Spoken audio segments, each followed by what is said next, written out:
I'm AJ Bianco, host of Reflect Ed, a part of the Education Podcast Network. Just like the show you're listening to now, shows on the network are individually owned and opinions expressed may not reflect others. Find other interesting education podcasts at edupodcastnetwork.com.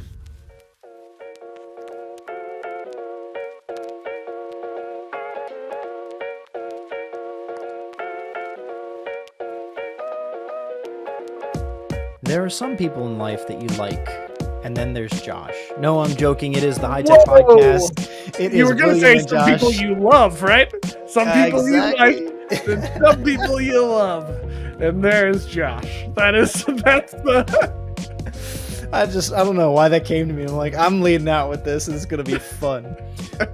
We're back, folks. Episode 55. We're in the game-based learning discussion. Really excited to continue today. We have a friend, a family favorite.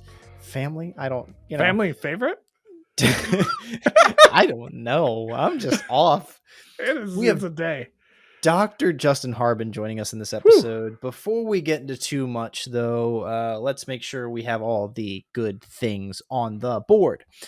At High Tech Podcast on Twitter, please do like and follow our account, interact with our posts every Tuesday morning. The episodes go out at 6 a.m. Eastern. Then somewhere after that, Josh makes sure the webpage is up, and somewhere there after that, I post something. Yeah, it depends on how the day goes. And, we just love when you people interact with those, comment on those, retweet, share, etc. You can also connect with us at inbox at hightechpod.us via email. And that's the place where you've been sending our wonderful menagerie of mammals and animal. I mean, it's been kind of just like animals in general. We've spawned around, We've done ending stuff. A veritable cornucopia of zoo-like creatures. It's becoming a thing. I have to admit, I'm very happy with some of the submissions we've had. It's been good. We've been getting more submissions lately. It's been pretty solid. This week, different people, which is great. Yeah, too. Some people I didn't even know. This is crazy. Like what? Not your wife. Not my wife. Who's usually the one who sends most of them. But this week, if you're listening, you want to send us something, because you should. I got a good one for you. Okay, I want to see a monkey playing monkeys in a barrel. Okay? Oh, yeah. Meta. Meta, right there. We're stepping up our game. Eventually, we'll get to like 15 animals doing one thing at some point, because we've ran out of ideas. But this week, monkeys playing monkey in a barrel. That's what I want. That's great. Once you've done that, make sure to check out our website at the hightechpod.us. Us. Fantastic website for you to go to get resources from each of our episodes. Every episode has an app with it, and we put information about that app, how to get signed up, if there's any sort of discounts, free things you need to check out, etc. Please do share those websites with others. That's what we hope is a gift to the world and the community. It's a gift. Exactly. Right? It's a gift. It's a present. Hopefully. So we're here. We're back. In a few minutes here, we're going to start off our interview with Justin. We're going to get into game-based learning. So last week we had Chris. Chris, we found out, is pretty much an instructional designer. Oh, yeah. He's basically already doing it. Actually, I think I like this better. We are pretty much game designers. Right? Oh, I like that better. That makes us sound way cooler. Yeah. Can we be game developers? Developers sounds really cool. I like that. Because the stuff that they do to make a game, it sounds like a lot of the stuff that we do to design curriculum. I'm like, it's just people have more fun with what he builds. Their games are more fun. Yeah, let's be honest. His job is cooler, especially being a VR wizard. Yeah, VR wizard. But today we're going to get into some, I think, different stuff with Justin. This is going to be cool. Playful learning. It's going to be playful. It's going to be a good time. Anything to kick us off? I think we've got all of our notes. Josh and I just have so many notes on this one, so we're just ready. We're jazzed to get in. Get ready, seatbelt yourself in, grab a drink. You're gonna need some hydration, because this is gonna be snacks. A journey that you're about to embark on. I might even say a notebook. Like, be ready. Yeah, a notebook. We're going everywhere from German philosophers to Colbert. Okay, that is what's gonna happen during this episode. Super excited. I'm not gonna give any more away, and at that note, you should be excited at this point. Let's jump in and talk to our good friend Justin. Folks, you know it's going to be a good one when I'm starting the recording and my cheeks already hurt. Justin Harbin, our good friend, is back with Josh and I. Jay, are you here? Whoop. I'm in the house. Awesome. We've been chatting a little bit before the episode got rolling tonight, and we just my cheeks hurt already. I love it. We've been laughing, having a good time. I think that's a perfect segue to games and game-based learning. That is our series. We are here in episode 2. We are here to have some fun in the process of learning. Justin's got some really cool ideas for us about what it might mean to do this a little bit differently. Josh and I set up episode 1 last week by saying, like, we're not sold on or like leading from gamification. We want to say that this is the game-based learning series, and we've got a couple reasons behind that. So we're going to dig into that a little bit tonight. But Josh, you don't do anything with games, do you? No, I never play games. I'm Never. completely. I never do anything with games. Clearly, you, Will, and I, we never talk about games. No, yeah, I'm excited. What were you say? We don't have a timer counting down on this episode to when we're going to play games afterwards. Yeah, I don't know. No, we're not going to do that. I'm going to go do super academic things after this. Because that's all I do. I only read books. No, so, yeah, obviously, like we've talked about this. We both like games. We like the concept of it, but how it integrates with learning. And I think, Justin, for context, right? So, like our first episode, we're talking through this. One, we had a game designer come on, a good friend of ours, Chris Morris, talking about how they design games. Which, fun fact, Justin. He starts listing off how they design games, and he's like, well, we have like a sheet with goals on it, and we look at that, and then we lay out kind of the pathway for the game, like the main big ideas for it. We like it. Will and I are like freaking out. We're like backwards design. We're like, it's literally described backwards design, but through game design. But what I'm interested, I think, to talk with you about today is kind of, you have some strong opinions on this aspect of like game-based gamification and kind of what you've kind of talked about, wanted to talk about kind of this like playful learning concept. And so I'm interested to jump into that, because I think we even talked about in the first episode. I think I said I'm like hashtag skeptical, but not always about gamification and game-based learning. Sometimes skeptical. That's what it was. That was better than what I just said. That was incredibly convoluted. So anyway, yeah, like let's just jump in. What are our thoughts on this idea, right? Of kind of this game-based gamification versus kind of this playful idea, kind of what you were talking about.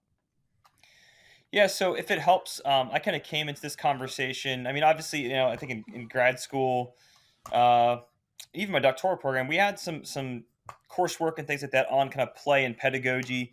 But I would say just minimally, not a ton. But I would say in 2014, when I became instructional designers, when especially gamification came onto my radar. So it's a little late to the game. MOOCs had come off, but like badging and micro-credentialing were like hot topics. And so that was kind of my first segue through like our institution's learning management system, considering anything from completion tracking, which I believe is also called conditional release in some settings.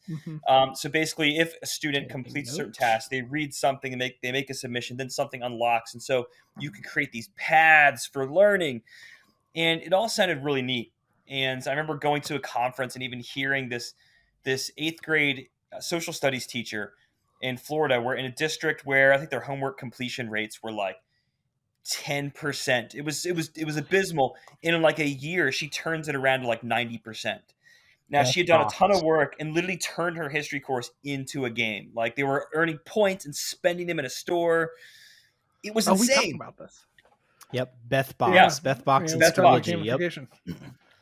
Yep. So I remember just like, it was just really interesting. And I had a colleague actually who did her dissertation research on badging and its use in online courses, graduate courses even, for student participation. So I would say at first it's like, ooh, wow, look at all these things that are possible. But really quick, I had kind of some flags. It was just classic ed tech. Sometimes can focus on what we can do rather than what we should do pedagogically, right? Or when you're not, or it's just educators who haven't really thought about what the tool does well. They basically just do the same thing they were doing with paper and pencil, like a worksheet, and built it in Nearpod, right? And all of a sudden, like, what do I gain from this? Like, I just do you remember Do you remember that guy at Pod Network?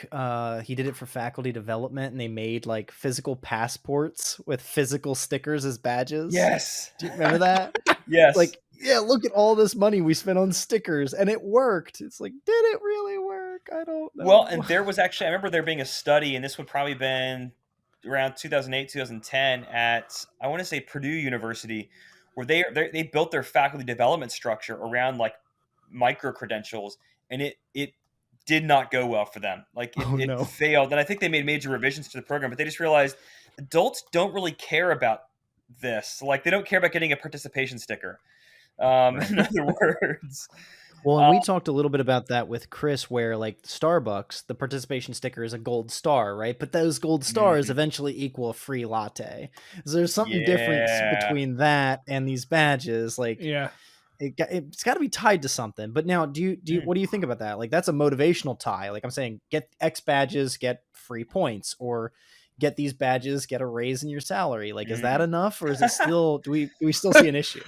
I agree with that. Yeah.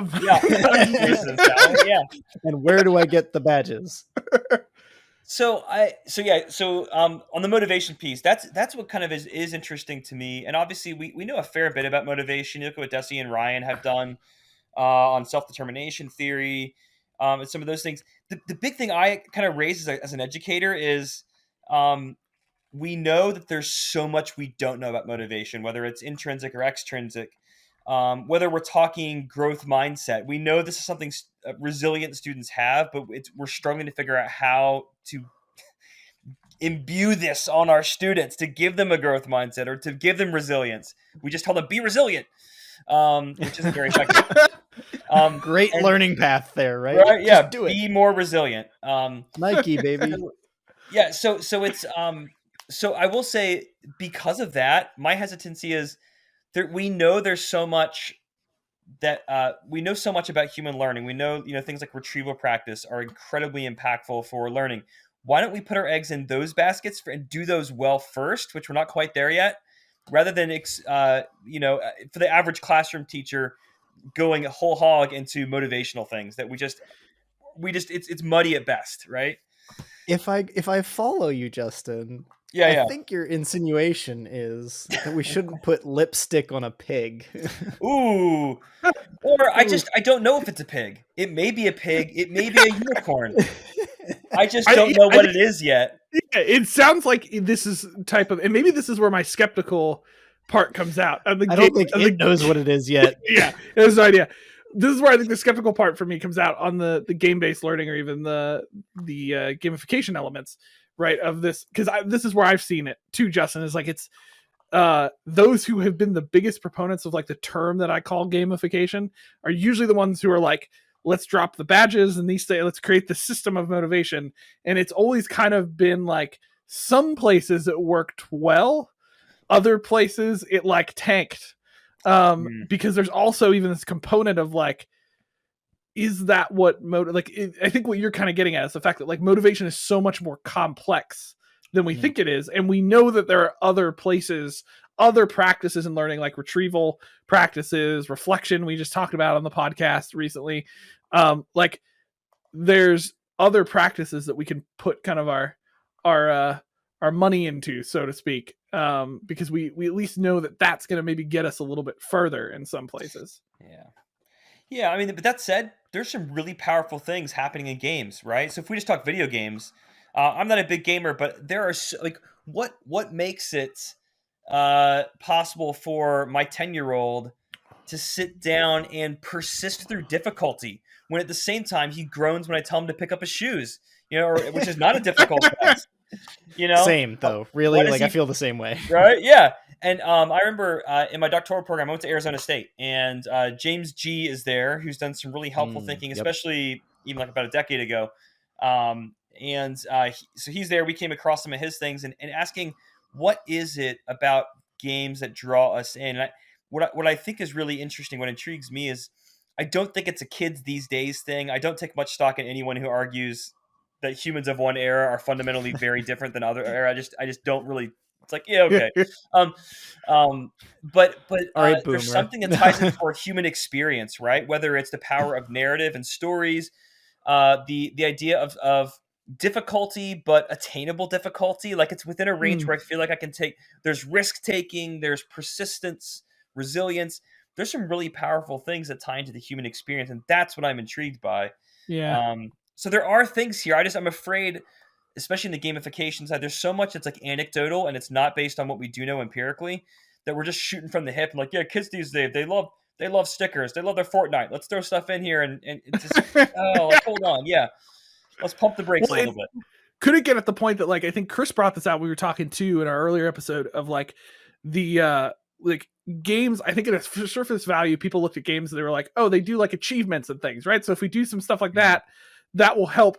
But the achievements in games are often the ones that are most successful are tied to like visualizing real progress. Like there's something tied to that that's also part of it that's motivating. It's not just the achievement. It's that the achievement signifies something that actually happened. There's real progress tied to it that can motivate us, right? There's a distribution of the achievements too, where it's like some are from generic gameplay, beat level 1, beat level 2, beat level 3, and then some are like got 4 headshots in a row while spinning counterclockwise, right? Like one is clearly qualitatively different and more difficult than the other, and so like those like keeping you on the level or keeping you on the path achievements help motivate the sequence process. Get through level 1, get through level 2. But then something like get 4 headshots while spinning counterclockwise challenges the skill, right? And if they were all those really hard achievements, people wouldn't get any of them. But if they all the achievements were just go through level 1, then 2, then 3, then 4, no one would want either of those. One's too boring, one's too difficult. You need that mix of them where one is actually driving you to the other. The more you play the levels and the more you get those achievements, the more your skill improves, so that at some point you feel challenged enough or interested enough to maybe go for that crazy spinning headshot. Now, that's video games and a shooter game specifically, but like the idea of where we would see that in education, hopefully would be to help our students get through units, get through modules, and not only have them stop at each unit and see like, all right, it's done, but what can I do more? Josh and I were actually talking about this in the context of our reflection episode 52, I think, where, you know, a lot of folks just throw reflection to the wayside, right? Like there's a little reflection question at the end of a unit, and it's never really addressed. And it's like setting up the path for the learner, putting a bench next to the path, but never telling them they can sit on it, never telling them to sit on it, never asking them, you know, maybe even put the bench in the path, right? So they have to take a seat, right, and reflect. Those are things that we could be doing that I think play into what we understand as gamification. Those are theories that get talked about in gamification. We could apply them, but really, we don't need gamification to know that those are just good course design practices. Creating stopping points, creating reflection points, creating quizzes, formative assessments, those are standard. We just kind of come back to those ideas because I think we're seeing them in games. And so we go, oh, this is gamification. Let's package it as that and sell it for some money. So I think, and one thing I'm hearing you say too, is we're thinking about those achievements, and I'm thinking about the classroom, is I think it creates a high fidelity feedback loop. Right? I do something and I see the achievement. Teaching and learning is notoriously low fidelity. I saw this beautiful picture on Twitter. There's a really great teacher who's working on the science of learning over in the UK named Peps McRae, and he had this image of 2 dartboards, and one's just a clear picture of a dartboard. The other is just really blurry. And it's like, you know, darts, I throw that thing and I see where it lands immediately. Teaching and learning is like throwing at that I'm like, we know that for learning to stick, it will be at least weeks for me to know whether students have learned something at best case scenario. And there's so many factors that come into play there, right? So there's something about games that give you that high fidelity feedback loop. There's something pedagogically that's happening there, I think. I'm learning about how to beat this boss. To me, these are the things that we want to learn out of gaming. We want to bring these concepts into learning and make learning better because of them. And I don't know, you were talking to us a little bit about playful learning, gameful learning as language that you'd use instead of gamification. at the end of the day, it's like, what's the best term that captures things most eloquently but truthfully, in a sense. Mm. Besides that, though, like, we are looking for principles. We want the things that work to apply in education. What are you seeing, or what are you leaning towards in your research and your work that is working? What do you think's the next step? Yeah, so I would say some of the principles that kind of stand out to me as kind of characteristics of, and I've kind of liked the term gameful learning. I have a friend who just calls it play and exploration. And there's some really interesting things happening, kind of in that space where it's a little more open-ended just on play. And he does work with organizations and educational institutions to help teachers rediscover play and playful learning themselves. So that's where he keeps it nice and broad like that. The thing that I think I'm pretty interested in as well is just kind of the idea of serious play. There's meaningful things happening, right? So I'm in higher ed. It's a hard sell for me as an educational developer to come in and say, "Hey, professors, let's play, Monopoly." Like that's. I mean, this is a serious place. We do serious things. Some of my folks are down, right? But others, it's a little more of a sell. But yeah. So I think. Go ahead. I was a part of trying to deliver improv for education at one of my positions, and it was a very similar spot where people were like, "You want me to get down on my knees and bark like a dog?" Yeah. There's some appropriate resistance to methodologies like that. And without going too far on this, there are some really terrible examples of this. You don't have to look deep in the headlines to find. There was a K-12 teacher somewhere where they were learning on a unit about the Holocaust, and they had their students reenact it because it's like, no, like definitely never do that, or have students like role play as an excellent way to do this. Definitely, probably shouldn't tackle things like, hey, you're going to be a slave, you're going to be a slave owner. Let's really, and like there are certain ways to do this, and definitely ways you shouldn't do that. And I would trust that educators have that judgment, but I mean, you don't have to look very far to find the headlines that some haven't had that judgment. Oh yeah, usually Florida teacher. Yeah, yeah. I would say there's so much here that ties into good pedagogy, deep learning, right? That there's so many really interesting. There's a book that I'll recommend to you all by Lindsay Portnoy called "Game On, Brain On." Catchy title, well done to Lindsay on that, and she does a great job of tying into the cognitive science of what's happening.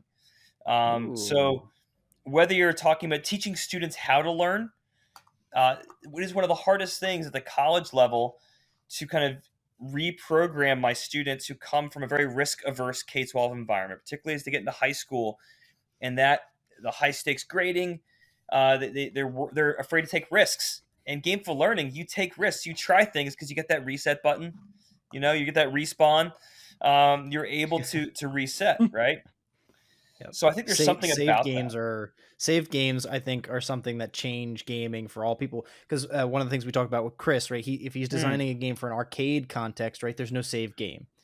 And in arcade, it's a one shot. The idea is to get as far as you can. Whereas, and Justin, if you have played video games, it was more likely older ones, right? Like we didn't grow up with saved games. We grew up without that. And we had to get to a stage in the technology where we could save our games and could progress from level to level at more than one sitting. And that kind of made games more fun, more persistible. Yeah. Yeah, I mean, I had a dad who refused to buy things that I could save video games to for quite a long time. So I played this first 3 levels over and over again. It was a different world. So good at those levels. Yeah. Oh, I was so good. The first 3 levels of Spyro. Now, I guess my question for you, Justin, would be like, so you've been looking into this. So there's bad examples, right? And we've had a couple of them. Most of them are probably Florida man teachers. But what would be for you, like looking through this, what's like a good example that you've seen through this or so that people are talking about that could really embody some of this? I like the concept you've been throwing around of like serious play, this idea of like gameful learning. What would be something you'd throw out as like you've seen as a good example? Yeah, so for me, one of those things that I want my students to do is I want them to become risk takers, because good scholars are risk takers. Right? We play with ideas. In higher ed, like I said, it's not this popular to talk about play, but that's what we do. We play with ideas. We experiment with them. We take risks, and good learners do that. Right? Yeah. Um, and they also, like Will said, they reflect. Right? They check whether they understand something correctly, whether they're aware of when they don't know something, and they know when they don't know something, they know where to go get those resources. um, I think part of this is teaching students how to learn, and so Mm. we want to get them to that persistence. We want to get them to what the research calls that ludus state, where you're in that flow, right? You're in that flow state where you're in the zone. You got the game face on, and they're just working hard and operating there. We want students to get there, but I think that the things I'm seeing as a first step are giving students permission to play. So it's not a Ooh. radical reimagining of your Mm. course. It's these kind of, and it's just a classic, small teaching approach, which I recommend to all of my colleagues. You can't change it all at once, and even if you did, you wouldn't really know what's working and what's not with that with a level of precision. So make small pivots, but finding ways to let students take risks, whether it's offering a lot of revision, giving them the freedom to fail. The whole ungrading conversation is tied deeply to this. Um, the idea of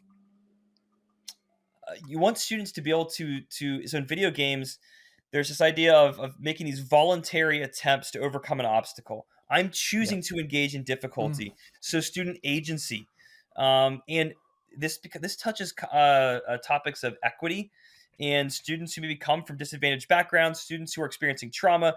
You're dealing with all these other things that are swirling around. So I think play is something that we have to ease into, but can become an amazing place of healing for some of our students, of understanding what it means to be a successful learner. So that's why I'm so interested in this. So yeah, where I'm seeing the best examples are um, uh, helping students to slow down.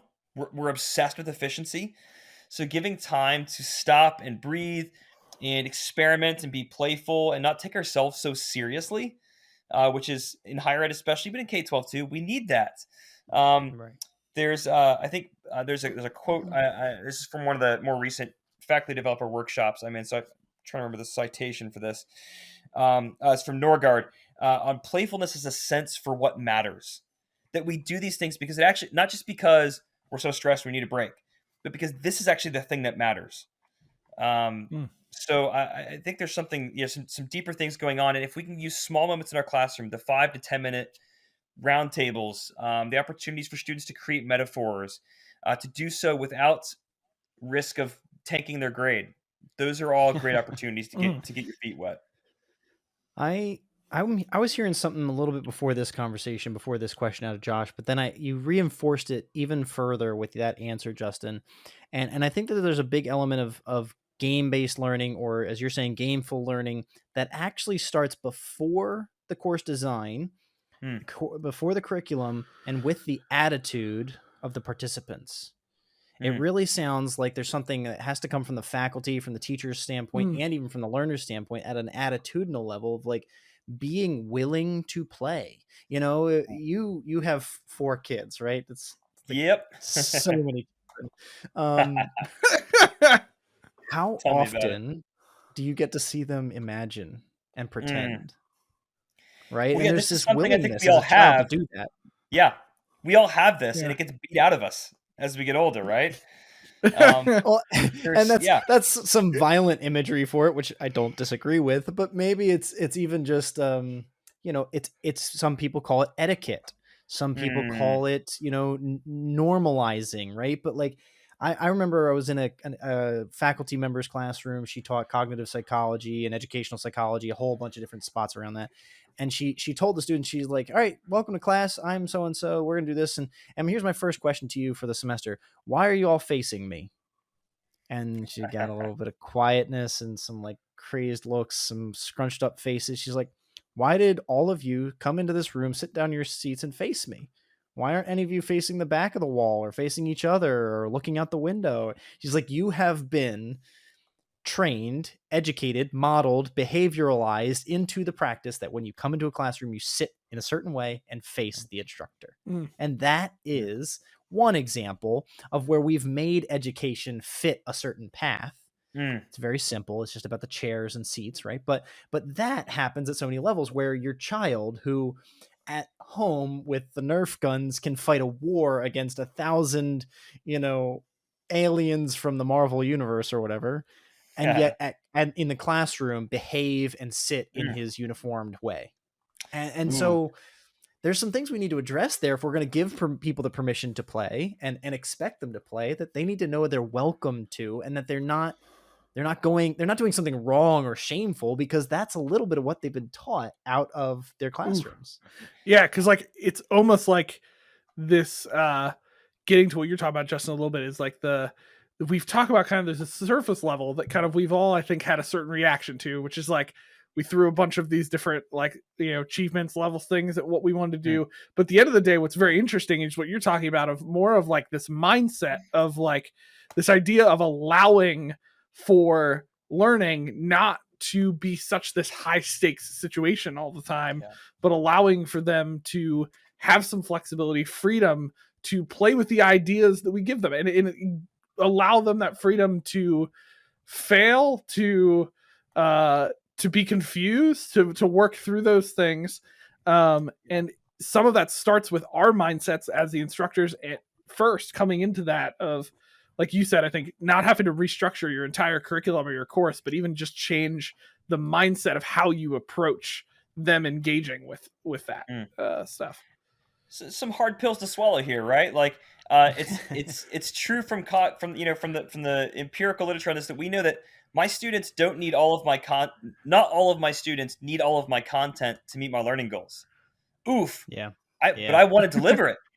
So will I be flexible enough to, I have these learning goals my students hopefully meet by the end of my course?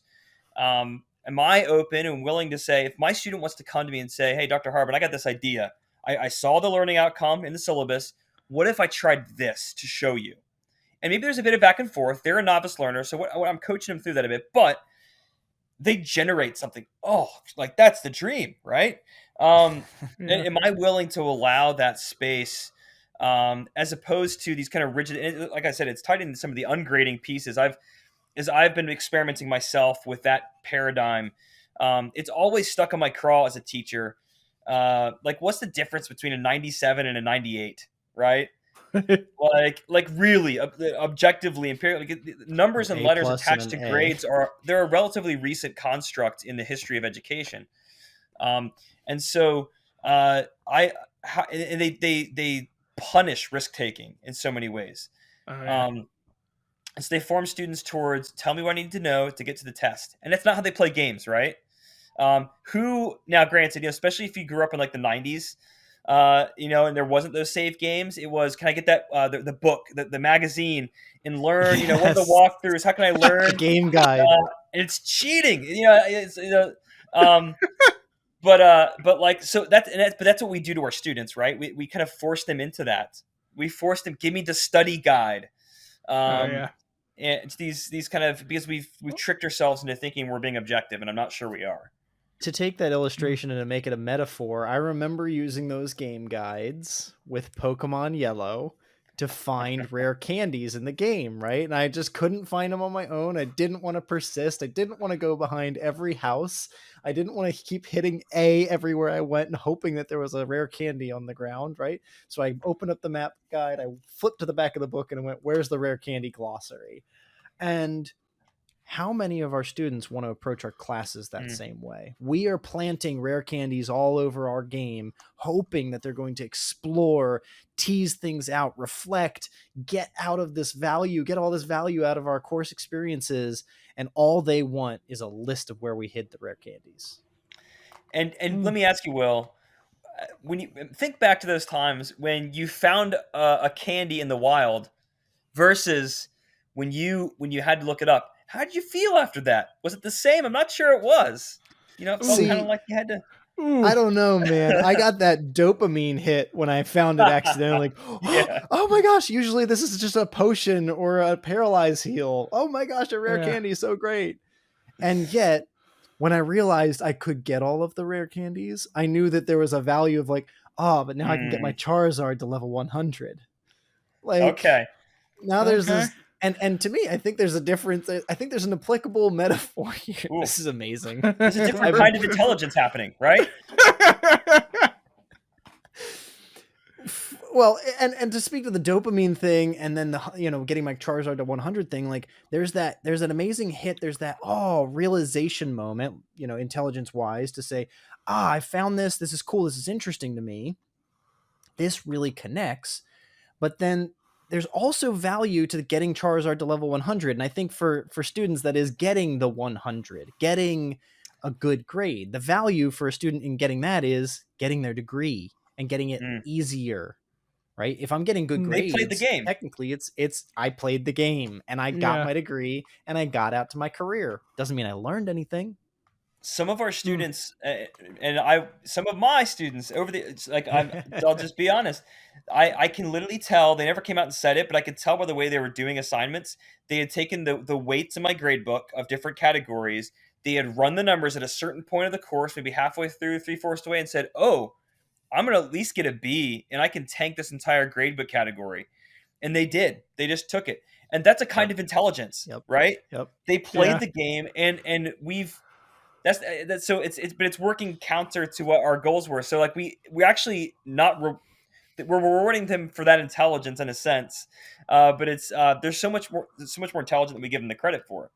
Yeah. Well, are we pushing them towards the wrong reward then in that place? Like, right, we're going into a different part of this conversation, but like what we've done through the grading system to give this motivation factor is we've pointed them to the wrong goal. Ooh. Like at the end of the day, it's become like, I'm going to get the grade.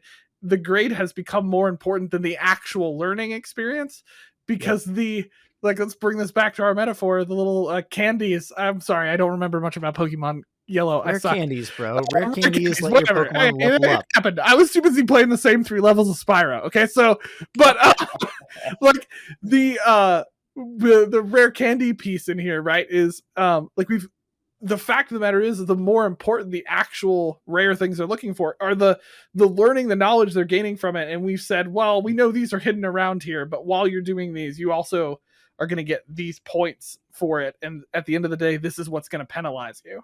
And so nobody wants to take risks. They don't want to jump around and go looking for those things because they want to make sure which is actually really essentially what we've said is there's 7 rare candies hidden, but you need to make sure you get these 2 rare candies or else you're not going to pass the course. Right. And so they've said, okay, well, I'm going to get those 5. 2 rare. And we've shifted the motivation in the wrong direction in some ways.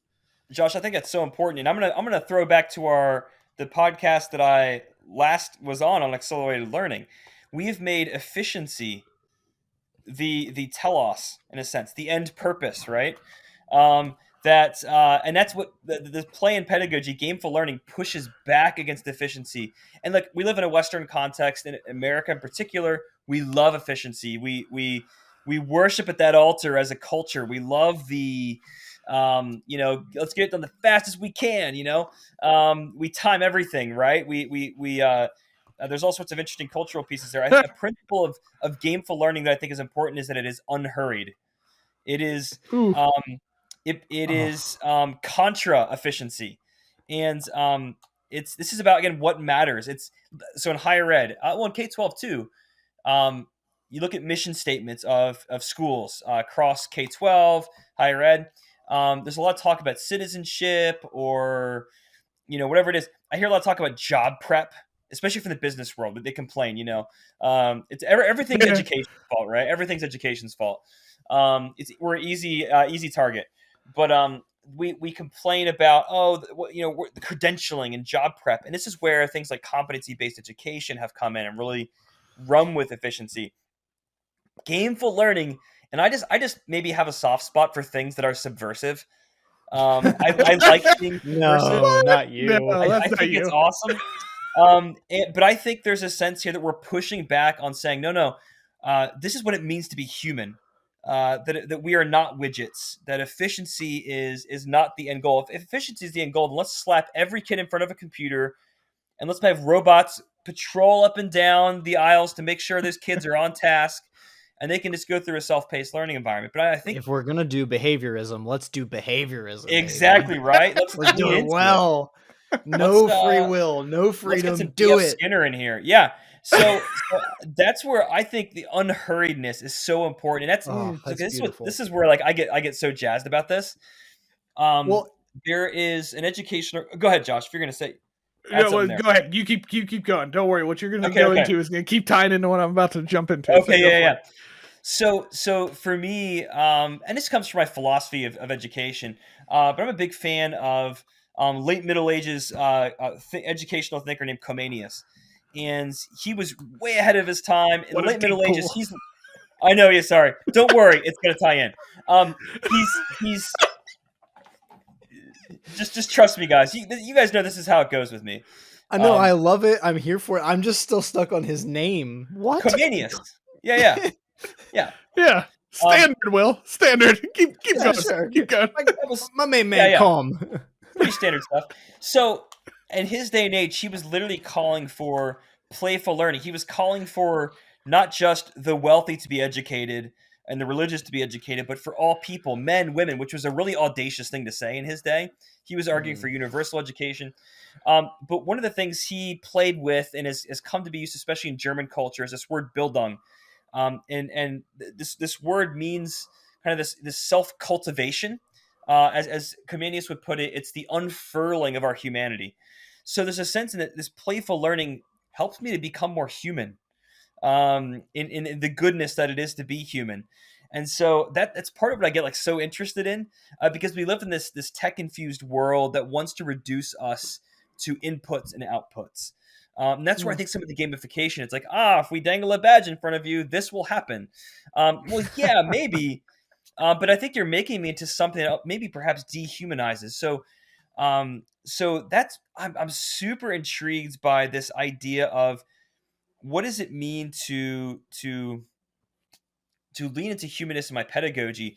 And I heard a phrase, and this is from Norgard again. I think I cited earlier. Teaching is the act of creating opportunities for play. And it's just I'm like, that's really good, right? And so what does teaching look like as it comes to our humanity? So that's again, it's some of my educational philosophy coming into play. We all have our different kind of leanings there.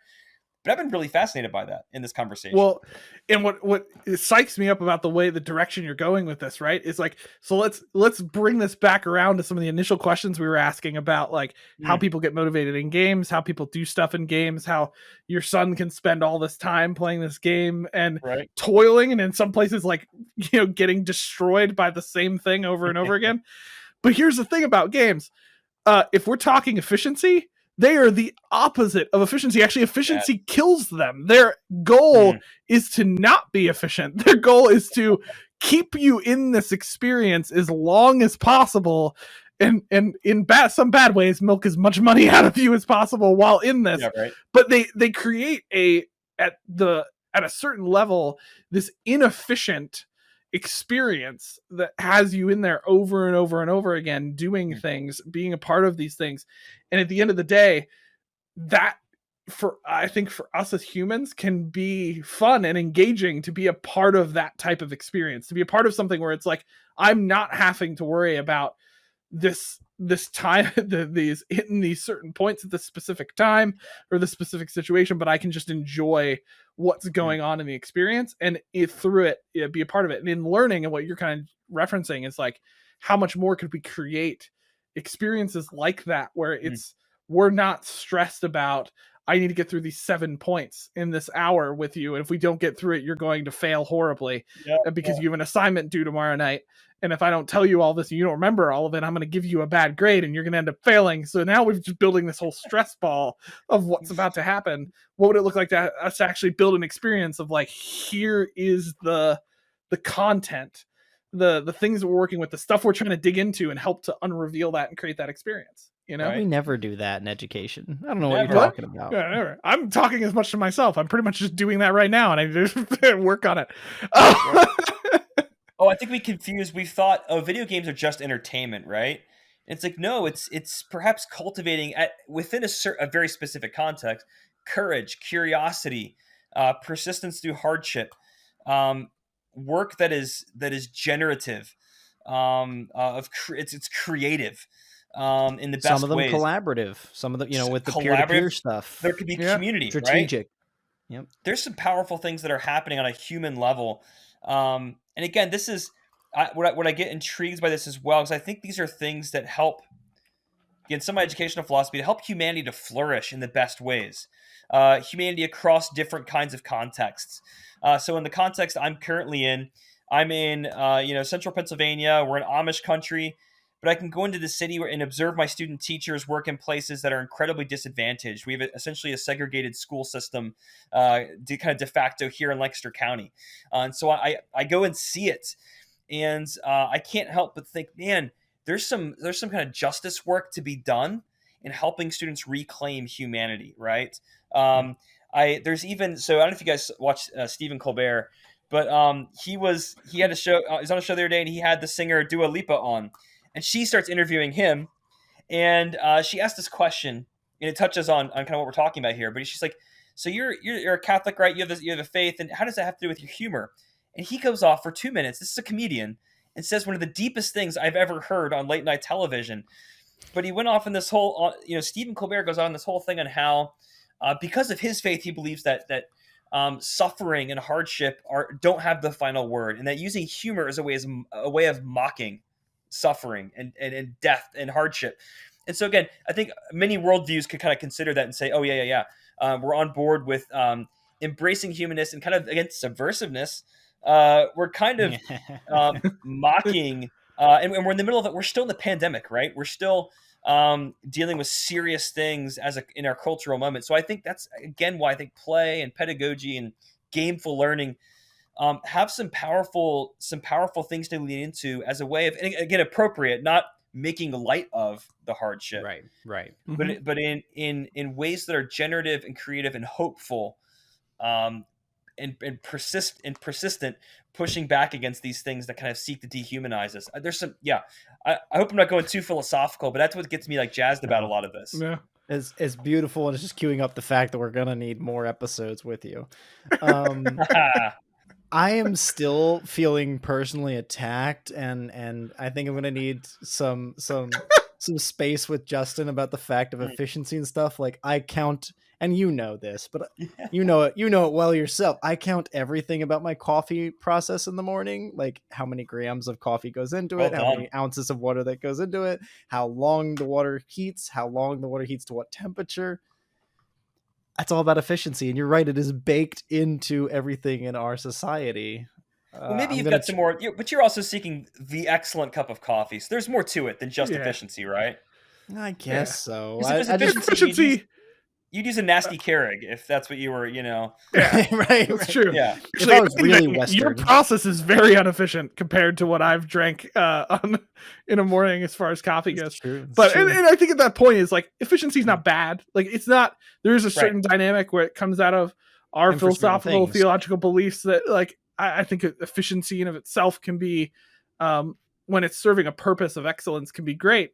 It's just, I think, at the point that, like, we have, I think, tried in education to set like an efficient, excellent bar that discourages people from even trying. And at the end of the day, like, in learning, that's not what we're aiming for. Like, there are definitely places we want to be efficient. Like, if we're in a factory building something, or we're coming up with a process to produce something, at the end of the day, we want to come up with something that is efficient to a certain extent. We can't just spend 5 years developing one course, right?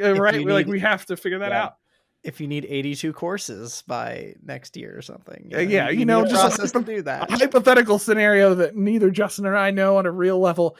But like those situations, there's sometimes you need to build efficiency, and I think the point is that, like, I feel like the pendulum, in at least in Western American culture, has swung over really hard into that realm of where we can find, like, we have to get through. these outcomes, you have to hit these things. And yes, we should be hitting our outcomes, but I think to what you're talking about is like the way we can get there doesn't have to be as rigid, and we can create more of a kind of a serious, I think you use the terminology, but kind of the serious playful dynamic where it's okay to play with the ideas that we're talking about, to engage with them and learn from them, and shape out your perspectives on how you deal with these ideas. I think Frankly, oh, go ahead. I just think that we need to take World of Tanks, the online multiplayer tank game, and use it to build our philosophy of tanks course, and everything will be perfect. Everything will be fine. We'll have the perfect course with the perfect game to support it. Boom. That make all the money. Everybody will learn everything they need to know about tanks. Yeah. So I think too, you're talking, Josh, and it made me think. It's efficiency. It's also obsession with practical use. That everything must be, and that's a very Western thing, and I'm totally guilty. Like, when am I going to use this? And how many times have our students asked us, when will I use this, right? Rather than, why can't joy and wonder and curiosity be an acceptable response to learning? One of my students, amazing student teacher, was in a difficult school situation. And right now, especially at the point in the pandemic we are now, we're seeing the strain on students' mental health really is a serious deal. And so we're seeing it behaviorally, right? The students are just caring a lot. And she was trying to teach math to 8th graders. And she's trying this, like, you will use this someday. Trust me, guys. And they're like, yeah. They've heard it over and over again. And it was not compelling. It never really was compelling, right? To an 8th grader, we're like, you're going to have to balance a checkbook someday. It's like, yeah, okay, maybe I won't actually. I've never done that. And by the way, I am 36 years old and have not used the Pythagorean theorem since I have had to in 9th grade, 8th grade or something like that. Never once. Just saying, Mr. Who shall not be named, my math teacher. But I believe that curious students do the best work. Curious workers, thinkers, teachers do the best work. So I'm much more concerned in the kind of people I make as an educator, so to speak, than what they can. So I want my students to ask, not what can I do with this education, but what is it doing to me? I want to see them become these kinds of people who are generative and curious and willing to take risks and persist through difficulty. And so I think that's the best kind of workers that we have out there. Not, here's a checkpoint list that you must memorize so you can be a really good garbage man. Like, no, I want the garbage man who sees that he is beautifying the world around him. He has this grand vision. Like, that's what I want to see, right? It's not the mason who's laying bricks. It's the one who's building a cathedral.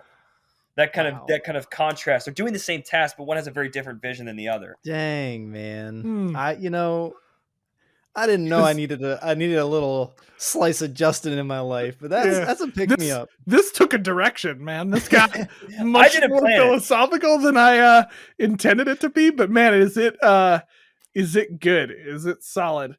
Now, for time's sake, Justin, man, we got to bring you back on. We should have made this like an 8-part series.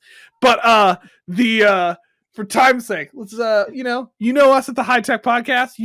Will and I. It couldn't be an episode without us talking about some type of app or tech that you are into. Now, we know we've had you on recently, and you plugged our wonderful friend Miro, that I think we all have open somewhere because you've created a mind map for what we talked about today. But what other apps are you using? What other apps would you throw out to the high tech crowd? One who would say, Justin has prepared us really well would probably be to go towards an app that does some sort of gameful learning, but I didn't. Miro does that. Which Miro has some great brainstorming ideation templates that are great to use, but we already talked about Miro. So the thing I probably use the most on a daily basis is Notion. It is, you too. I know, but it is so good. It just works. And they're constantly adding new features. But what I love about Notion is it's as simple to use as a Google Doc at its most basic functionality, right? But the ability to kind of nest documents within documents and to build interactive databases and Oh, so I'm in my office. I'm an office of one. I have to be a project manager and the guy who gets it done. And so the kind of project management piece, all the way to just documenting myself and taking notes when I'm at a presentation somewhere or observing a student or another faculty member. So it is a one-stop shop, and it is very rare technology can do that well. So yeah. We will make sure to link to our episode on Notion and our resources And on to Notion. do all Notion. Yes. I'm so glad On you our opened the door Notion to say website. something about Notion, because it's just like, that I have a Notion sheet somewhere that just says like all things Notion, and I'm Yep. pulling more data off of it to throw onto that page.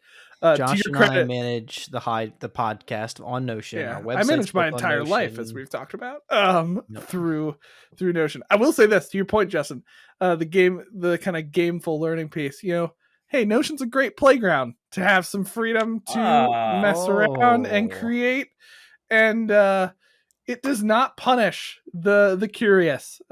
No. It lets you go down some weird rabbit holes that you may later regret, but you have learned so much about what not to do in a tool like Notion. So I think if I had to describe my love for Notion, I think that's at the core. It lets me just go free and do what I want to do. And it's not a high so stakes I think tool. Yeah, wow. No. Look at you both. It's gameful. Pulling this together. Pulling it together. This is amazing. Well, thank you, Justin, for highlighting that. Thank you again for joining us. I suspect you'll be back. Oh, yeah. No, personal level, thank you for encouraging me. That was a really awesome point there. The metaphors, you swerve through some lanes there, but you landed with the bricklayer. Is the mason laying bricks, or is the mason making? I thought the garbage man was quite elegant, but okay, yeah. It was good. It was good. Well, you got me in the middle of designing a course for a new EDD program we're launching at the institution, and my brain's been in that space today, so you can blame that. I love it. Thank you, friend. We'll talk to you soon. We'll have you back again, and Josh and I will wrap up the episode here in just a moment. As we said, Justin needs to write his book. Whew. Comenius to Colbert. I mean, yes, 100%. It's a great title. What did I would read it. I feel I'm going to be honest. Let's just, before we even get into the content, because there's so much. Let's give a couple awards to Justin. If I could give awards, okay. First one, most philosophical references in any episode. Okay, 100%. Yes, like way more than I've ever seen. Okay, biggest span of time that I've ever seen in an episode. Okay, this guy went from German reformer educator to Colbert. Okay, which is quite crazy. Yeah, and I think most book references at this point. I don't think we've ever had this many book references or author references. Huzzah! Huzzah! Okay, I like the view. This is good. I like this. Yeah, I mean, like if we were to hand out awards, which we just did, that was the stage. We basically Welcome, did. Justin. Yeah. I'm sorry you couldn't be here to accept your awards, but we'll make sure to mail them to you or something. Yeah, something like that. So playful learning, this idea that gaming and playfulness could be a part. The academics have kind of come up in the white tower, the ivory tower, this bastion of knowledge and philosophy, right? Like it just feels so stodgy. And Justin's over here like about to do like some burpees or something, like just some like jumping jacks. Come on, kids, let's learn. Let's go. Woo! Yeah, it's a tie bow for education. Well, if anything, I think what impressed me the most about this episode, because I'll be honest, folks, we did not know what to expect. I know we plan so much, but in all honesty, a lot of our guests, like, we have some questions. There's some guiding stuff. Let's be real, we did not have any of that for Justin. We're basically like playful learning. Let's see what happens, okay? And I think what won me over, because I'm gonna be honest, I'm probably one of those cynical people that was kind of like, okay, playful learning, sure. I think what won me over is just like the deep philosophical, like, truths that he tied to what he's talking about with playful learning. Like this idea of just like the way that comes together to enhance learning and even produce better learning because of the way it works. I'm still thinking about a lot of stuff that he's mentioned. I'm still trying to process the fact of like some of that, but it's really cool. Such a scholar. right? Like it's clear that Justin does the research on it, because I'll admit that I've honestly probably was better about those practices and research and pulling that information together when I worked with Justin. Like he always talks about this stuff. And like literally, if you're desk to desk with him, you're gonna see the books he's got out. You're gonna see the things he's reading. He's gonna send you videos. And it's like, it's great. He really pours into people who are around him. But he has something to back up all of his claims. I believe the same stuff he believes.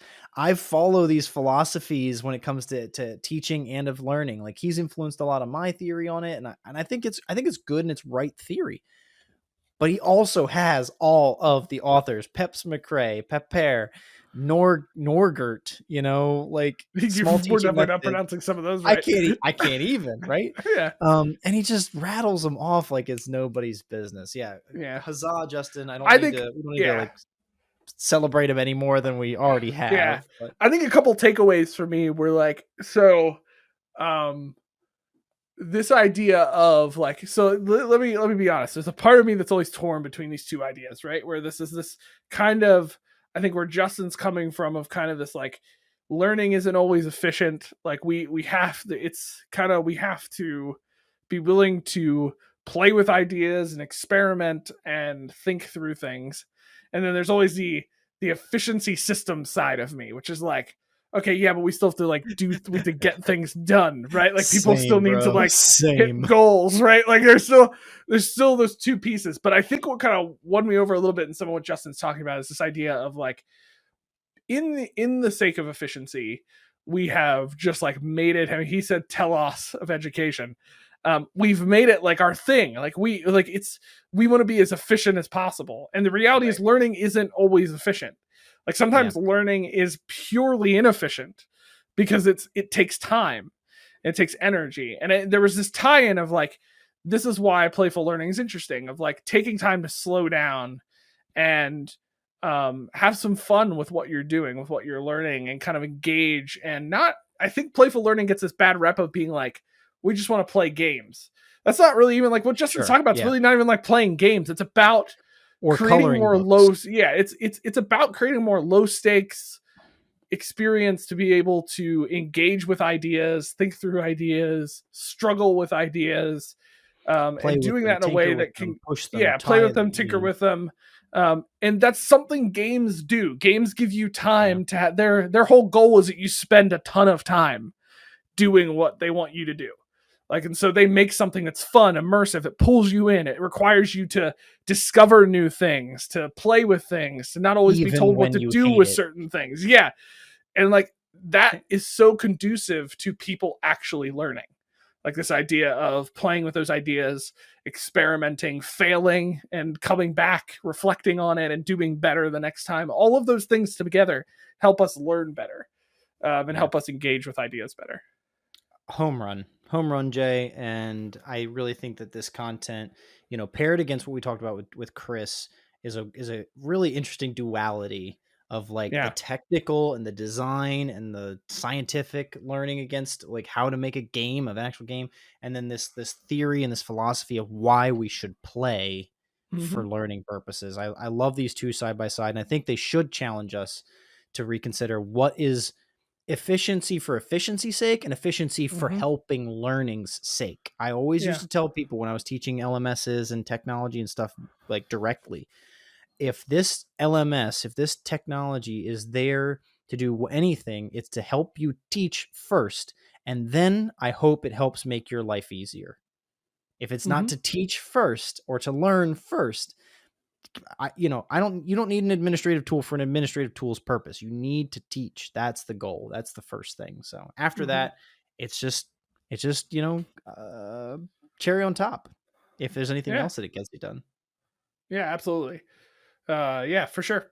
So with that, very excited with this installment in the game-based learning. Has us a lot to think about, has spawned a lot of ideas for future high-tech podcast series that may dive a little bit more philosophical than we had before. I gotta admit, that was kind of fun. We haven't done that a lot in this podcast yet. So enjoyable. Maybe we'll have a spin-off high philosophy. No, that's a bad idea. That's a different podcast. Yes, it is. Okay. So Yes, it is. So that's why we work well together. Okay. Next episode, we continue the game-based series of learning discussion. And Will and I are gonna sum these 2 episodes up, give our kind of unimpeded opinions on this idea of gamification, game-based learning, playful learning, all these kind of topics that resolve around it. We're going to try in 20 minutes to give you our summed up perfect view of it, which will totally be easy. And then we're going to introduce an awesome app for you called Construct 3. That's all I'm going to tell you. We're going to talk about it. Check it out. Give you some input on what we see there. Just as a reminder, check us out on Twitter at High Tech Podcast. Make sure to subscribe. We post some fun stuff on there, some fun GIFs. We'll have some fun on Twitter. I basically just retweet everything he says. You can check us out there. You can also email us at inbox@hightechpod.us. That's where you can send that wonderful that's where you can send that wonderful picture that we asked for earlier. You can also send it to Twitter, whatever you want. But I'll be honest, if you send it to email, I'll win an argument with my wife. So if you could send them to the inbox, that'd be great. And then check out our website, hightechpod.us. We post a ton of great resources there and encourage you to check us out on that website. Hey, Josh, where do we live? Where do we live? We live in us. I know. I'll say we live in USA, obviously. Yeah, I live in the USA. I don't know about you. Yeah, it's fine. We'll talk about that later. Anyway, thank you again for joining us this week. Another week of the High Tech Podcast, where we figure out what it looks like to harness technology and be a little playful in the classroom, whether virtual or physical. Thank you again, folks. See ya. See ya.